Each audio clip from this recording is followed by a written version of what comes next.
So what is a cover letter? A cover letter really is, it's a persuasive business letter. It usually is about 3 to 4 paragraphs long, and it accompanies a resume when you're applying for a particular job. And it really does a few things. It details why you're qualified for that specific position that you're applying for. It lists the reasons why you're interested in that specific organization. Then it identifies any relevant skills or experiences you have that are it would be of interest to the employer for that specific position. And you may have noticed a common thread there. I kept saying that specific position or organization. And that's really the key with the cover letter. You write a resume, and you can use the same resume to apply for a lot of different jobs. You may vary your resume. We did talk about how, like, sometimes you have one version that you use to apply for the jobs at the mall and one version that you use to apply for internships. And if you're applying for a couple of different kinds of internships, you may have a couple of versions of your resume, but you don't necessarily need to change your resume for every single position that you're applying for. But for cover letters, you do need to write a specific cover letter for each individual position, because the whole point of the cover letter is to not just summarize your resume and rewrite your resume in paragraph format. It's to pick out the few things in your resume that you think are the most important things for that employer to know about which of your experiences make you the most qualified for this position. And then you highlight and go into more detail on those specific things.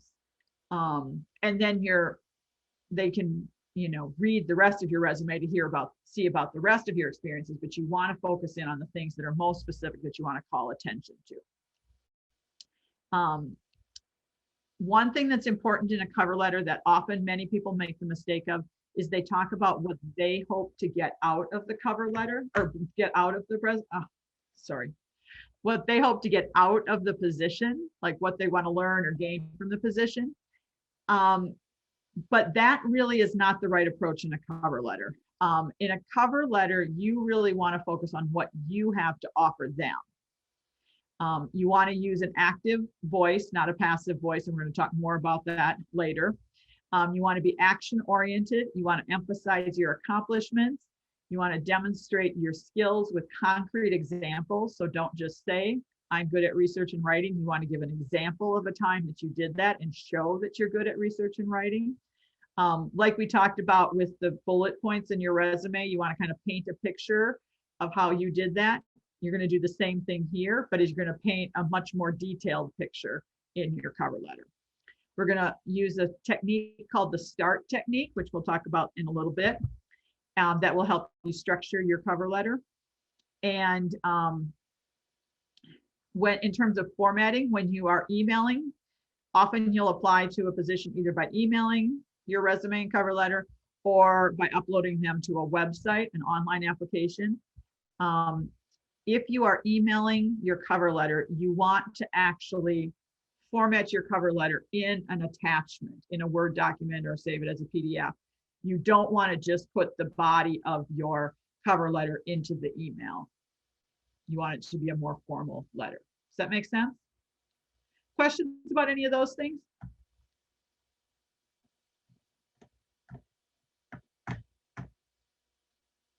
All right. So a few formatting guidelines. Some of these are very similar to resumes. You want to keep it to one page, single spaced.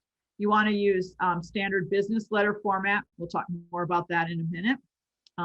You want to format it to match your resume. If you're submitting them together, you want it to look like it's a unified package. So you use the same font, the same margins, the same heading, things like that. Make them look like they came from the same person. Again, a legible font size, 11 to 12 point in a traditional text, not in some fancy scripty thing that is hard to read or looks like you're 12 years old. You want to, again, watch your margin size, typically 1/2 to 1 inch, like on your resume. Again, avoid abbreviations. And the cover letter really is an example of your writing ability. They will critique you and your writing ability based on how well you write your cover letter. So you want to showcase your best writing and vary your sentence structure. Don't start every sentence with I. You want to really demonstrate strong writing skills. So questions about any of those things?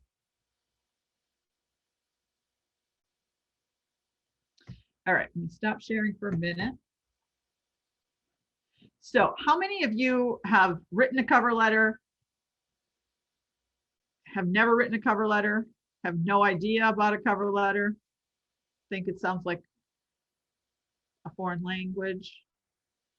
Tell me about your experience. What would you say your biggest question? I have, but I didn't really know what I was doing. I just kind of winged it, or I looked at like online examples.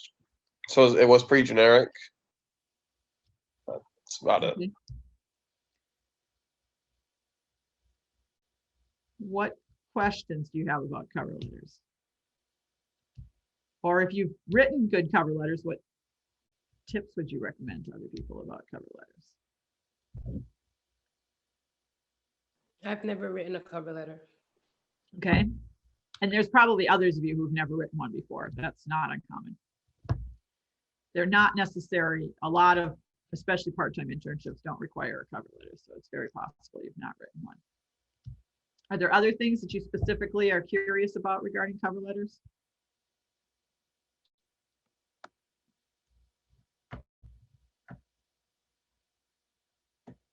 All right. Well, let's dive into how you structure a cover letter. So basically a cover letter is going to have 6 parts: a heading, a salutation, that's the greeting, introductory paragraph, typically 2 body paragraphs, sometimes 3, typically 2, a closing paragraph, and then your signature at the end. So we'll go through each of those. What do those look like? So the heading is basically the address part. And there's 2 ways to do that. You can either format it the same as your resume, like on the right, where you would put your name and your address and your phone and email, similar to the top of your resume. You want to match it so they look like matching documents. Or you can use standard business letter format, which is what you see on the left, where you put your address and your email and your phone number. Either of those is correct. With either example, then you want to include the date that you're sending the letter, and then the name and address, name if you have it, and then address of the person that you're sending the letter to. And you want to put like a blank line between those. So the way it's formatted on the left is the typical format. The address, you don't have to put your name there, just your address, email, phone number, blank line, date, blank line, and then the employer or who you're sending it to. If you have their name, include it. If you don't have their name, include their title. If you have their title, if you know both, great. Then the name of the organization and the address. Sometimes you're going to have a full street address, sometimes you won't. If you do, include the full street address. If you're formatting it like the resume on the right, then your address will look like your resume, and then underneath on the left margin will be the date and their address. So questions about that? And all of this is in the handbook, the reading that you have as well. So you can refer back to that. There's samples in there. Okay, so the next thing is the salutation. That's like how you start the letter. So here are several options. Just on a piece of paper in your mind, rank order those, what you think from best to worst in terms of how you should address a cover letter, address the person at the beginning of a cover letter. I'll give you a second to think about it. And then tell me, which ones do you think are the best? Which one is the best choice?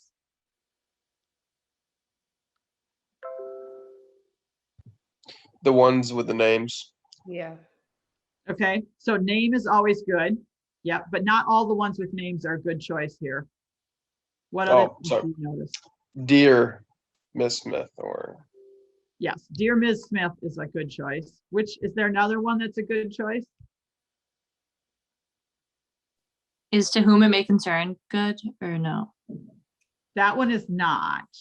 Why do you think that's not a good choice?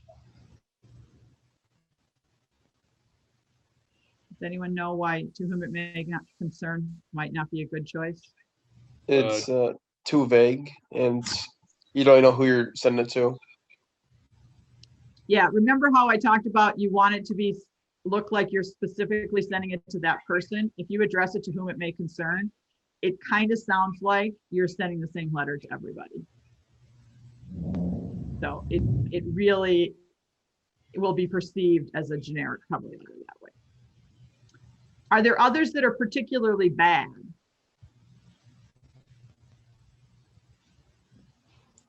Dear sir, Why is that particularly bad?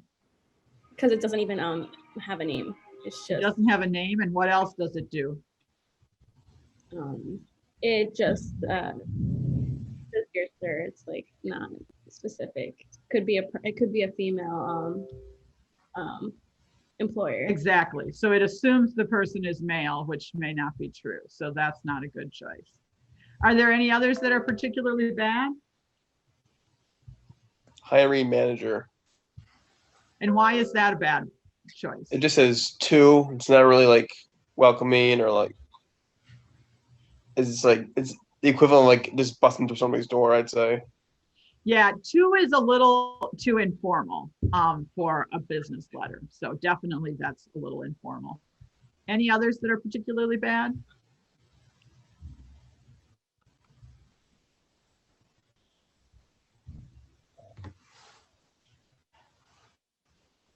So let me flip here.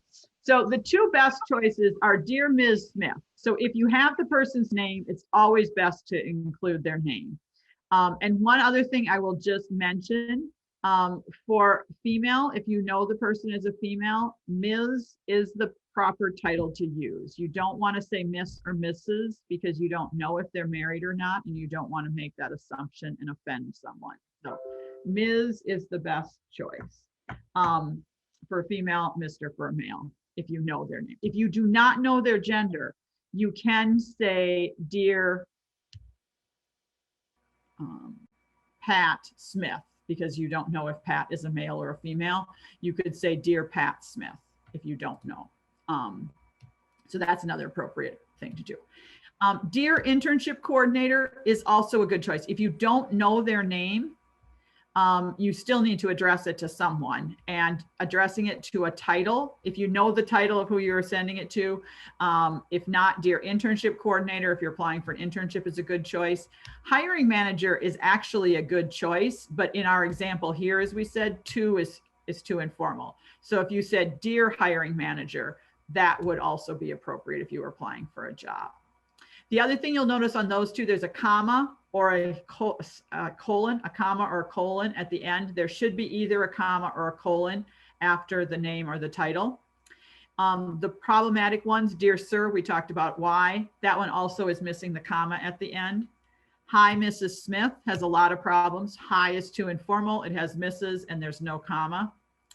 To Hiring Manager, too informal, and to whom it may concern we talked about. So any other questions about the salutation? I know it seems like a silly little thing, but it's the first thing they really read because they're probably going to kind of skim over the address part. And the first thing they're going to read is this. So you want to make a good first impression. Nice formal business letter. Okay, so let's talk about what goes into the introductory paragraph. So the introductory paragraph is going to identify the position you're applying for and the company name. And I'm going to give you an example in a minute, but you want to, basically you're telling them why you're writing. I'm writing to apply for the blank position with the blank company. Then you want to relate to the company in some way. You want to talk about why you're interested in that particular company. Not what you're going to get out of it, but why that company. Like, why are you applying to that organization instead of the 17,000 other organizations out there? So you want to connect to their mission in some way. The next thing you want to do is, it's usually pretty standard to indicate that you're a student, when you're graduating, that you go to Rockefeller College. As we talked about with resumes, that's a good thing to mention. You can include your major, minor, graduation date, whatever is applicable. Because again, just like we talked about with the resume, for most of the positions you're applying to, either while in college or just out of college, where you're at in your education is an important thing that you want to highlight right away at the beginning. And then the last sentence of that first paragraph is basically your thesis statement for the rest of your letter. It's going to summarize the skills that you have that are particularly relevant to that position. And then in the rest of the letter, you're going to go into more detail. But here you're going to summarize those most relevant skills that match up. So as they're reading it, they'll be like, oh, look, this person is graduating, or they're a junior or whatever, and they're studying political science, or they've got a minor in, whatever. And they have this skill, and this skill. Great. That lines up with what we're looking for. I think I'll keep reading. Make sense? Okay, so here's an example of what that would look like. I'm ready to be considered for the fall internship program with Senator Charles Schumer's office. So you've said what you're applying to, in what office. And there's a lot of different ways to say that. You don't have to copy this word for word, but it gives you the general idea. And in the handbook, there's a few different examples so you can get some different variations on that. As a political science student focusing on American politics, I've discovered my passion for analyzing political data, learning how our government works at different levels, and the impact policy has on constituents. So this is what I mean by you connect with their mission. So this is a senator's office. So obviously working with constituents, analyzing data. These are things, it's American politics. This explains to the employer why this particular applicant would be a good fit for their office based on their interest and their how it connects with the work of the actual office. If it was a nonprofit organization, connecting with the mission, who it is that they're serving. Do you have some experience with that? Did you volunteer in a similar organization? Were you, if it's related to education policy, maybe there's something in your educational background that makes you particularly interested in this. Maybe there was something in a class you took that you learned about, and that's why you're interested in this particular type of work. Does that make sense? I expect to complete my Bachelor of Arts degree from Rockefeller College of Public Affairs and Policy, again, the full name, in May 2020. I know this is an old example. I did not update my dates, sorry. But you've given that basic demographic. And notice in this sentence, the student did not say again that they're a political science major because they said that in the previous sentence. But if you had not used that in the previous sentence, you'd probably put Bachelor of Arts degree in political science from Rockefeller College. Okay, now here we're going to summarize the skills that we're highlighting. My extensive research and writing skills combined with my previous legislative experience make me a strong candidate for this internship. So now I've basically said, this is why I'm qualified. Summarized all in one paragraph. Then we'll go into more detail. So questions about that? Okay. So next thing is the body paragraphs. Typically I said there's 2, 1 to 3 is the window, but 2 is typical. 1, usually you'd want to give a little more experience. 3 gets really hard to fit that on one page. So in the body paragraphs, what you're going to do, each of the paragraphs is going to discuss an experience or accomplishment or skill that shows how you qualify for the position. So in our example from the cover letter, he talked about he or she, I don't know if it was a he or she, it's kind of a made up one, so it's not really a he or she, but anyway, research and writing skills, and then previous legislative experience. So from that, I would suggest that the one paragraph should talk about research and writing skills, an example of that. The other paragraph should talk about previous legislative experience and talk about some skills there. So you're going to back up what your thesis statement was with specific examples, and then as much numbers, dates, names, details, evidence that you can put into that paragraph. And you're going to use the START technique, which I mentioned before, and then you want to show, not tell. So you're going to paint that picture. You're going to describe how you did that. so that they really can envision you doing that, and connect your resume to the position or the company. So again, these are the skills you're highlighting here should be skills that they are looking for, that they listed in the position description. Make sense? Okay, so assertions, that's when you say something, I am good. So in that opening paragraph, the student said they were really good at research and writing and had an extensive legislative experience. So if you don't back that up, that's an assertion, but you need to then support that with evidence. So the first thing you want to ask when you make an assertion in your cover letter, is that relevant to the position you're applying for? If it's not, then take it out. If it is relevant, then you want to provide that detail so that they understand that you're not just saying it, but that you actually do have that. So how do we do that? We do it with a technique called the START technique. So START is actually an acronym that you use to tell a story about the specific example of a time when you use that skill. So S stands for situation, that's like the scenario or the background. Task, what did you do? Action, how did you do it? Result, what was the outcome? And then takeaway, how does this skill transfer to the position that you're applying for? And typically each of those steps will become a sentence in your paragraph. Sometimes situation and task can be combined into one sentence, and sometimes action becomes two sentences because that's really the meat of how you did it. But typically it's going to be a 4 to 5 sentence paragraph. Okay. Questions? All right, let's go through an example. So in my 3 years at the University at Albany, I have completed a great deal of coursework covering current events in politics. So that's kind of the background.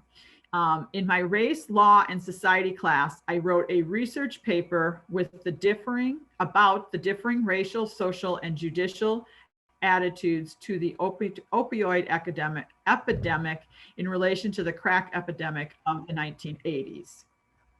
So basically that's the T, the task. What did they do? They wrote a research paper.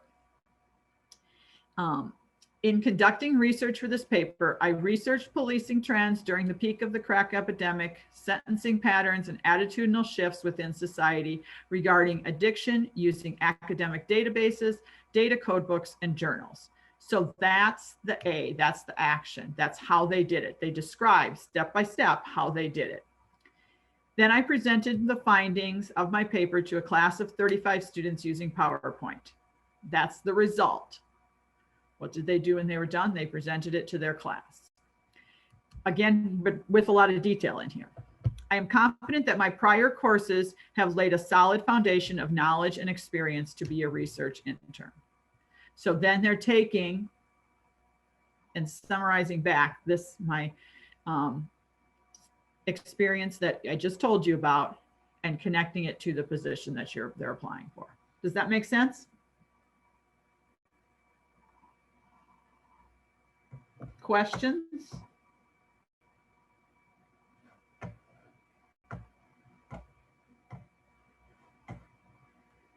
All right.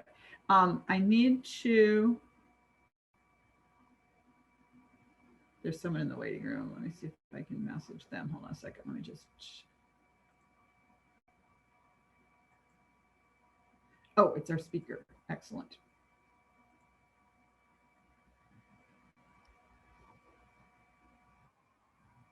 Hi, Phil. We're just wrapping up the first part of the class and I'll be with you in a minute, okay? All right, so that's an example of a good start paragraph. I want to do a quick example of a not so good start paragraph. In high school, I did a one-week observation in the courthouse. They told us to take notes about what we saw. I've always wanted to be an attorney, so this was the bomb. I took lots of notes and learned a lot. This experience has given me the skills I need to someday be an attorney myself. Because of this, I think I would be a good intern. So tell me what is wrong with that paragraph. The person doesn't seem too sure of themselves. What do you think? Yes, that is very true. They do not seem very sure of themselves or very confident. What other problems do you see? Their language is informal. They say like this was the bomb. Yes, their language is very informal, which is quite problematic. What other things do you notice? It just feels like they didn't take much effort into it. They just kind of splurged out and sent it. Yeah, there's definitely not much effort represented there. What else is missing?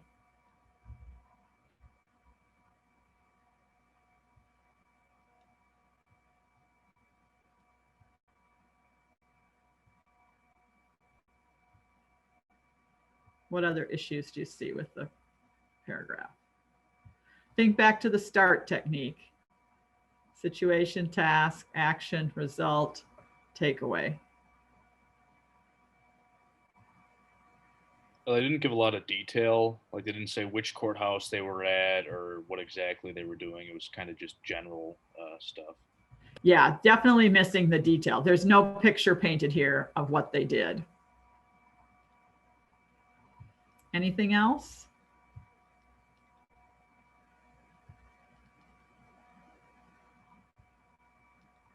And the reality is the example is not a very good example to begin with. If you are, I mean, if you're still in high school, okay, but if you're in college, if the only example you can think of is from high school, that's probably not a good sign. And it was a 1 week long observation in the courthouse. So that probably isn't highlighting some skills that might be relevant for a position. It's all about what they were told to do. They told us to do this. You want to be active. You want to be highlighting what you did and that showing that you've taken the initiative. I've always wanted to be an attorney. It's not really relevant at all to this.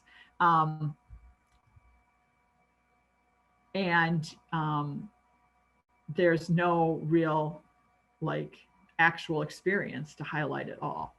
So.